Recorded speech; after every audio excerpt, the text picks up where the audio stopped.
প্রতীক বরাদ্দর পরে কিভাবে ভোট দেওয়া লাগবে এটা সবাই দেখে নেন। প্রথমে অ্যাপে লগ ইন করতে হবে, তারপর উপরে ফোন নাম্বার, নিচে পাসওয়ার্ড দেওয়া লাগবে।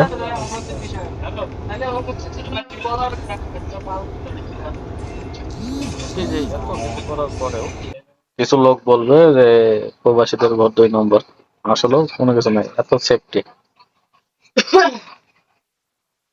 ভোট দেবো। লাইভলিনেস যাচাই অথবা ডান দিকে তাকান, বাম দিকে তাকান, পলক ফেলুন।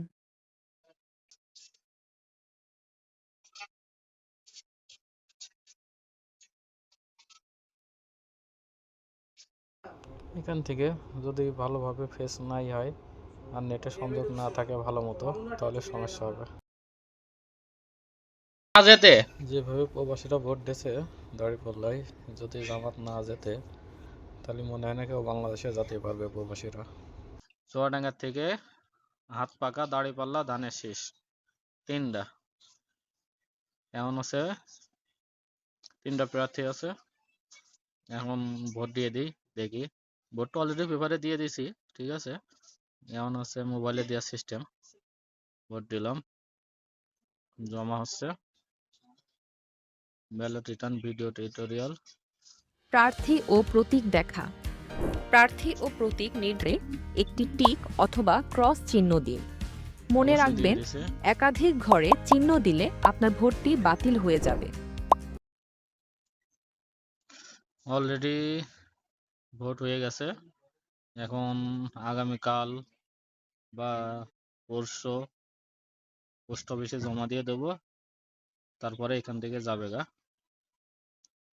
এত কিছু করার পরেও কিছু দল করছে যে প্রবাসীদের ভোট আছে, জালিয়াতি আছে, ব্যালট 2 নম্বরে আছে। একটা ব্যালটে একজনেই ভোট দিতে পারবে বর্তমানে যে সিস্টেম করছে অ্যাপে, কারণ অলরেডি 2 বের 3 বের ফেস যাচাই করা লাগে। অলরেডি 3 বের ফেস যাচাই হয়ে গেছে, ফেস যাচাই করা ছাড়া তো অ্যাপে ঢোকাই যায় না। তাহলে কিভাবে কি? কারণ কি, যেটা বুঝলাম, বেশিরভাগ বিদেশি যারা আছে প্রবাসে, এরা দাঁড়িপাল্লাতে ভোট দিচ্ছে। এই জন্য দল আর এক দল ভয়তে এই গুজবগুলা ছড়াচ্ছে।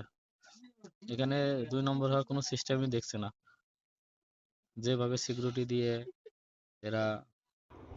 যাই হোক, বিদেশে বসে থেকেও নিজের পছন্দ মতো আরামের সাথে ভোট দিতে পারলাম 2026-এর, এটা অনেক কিছু।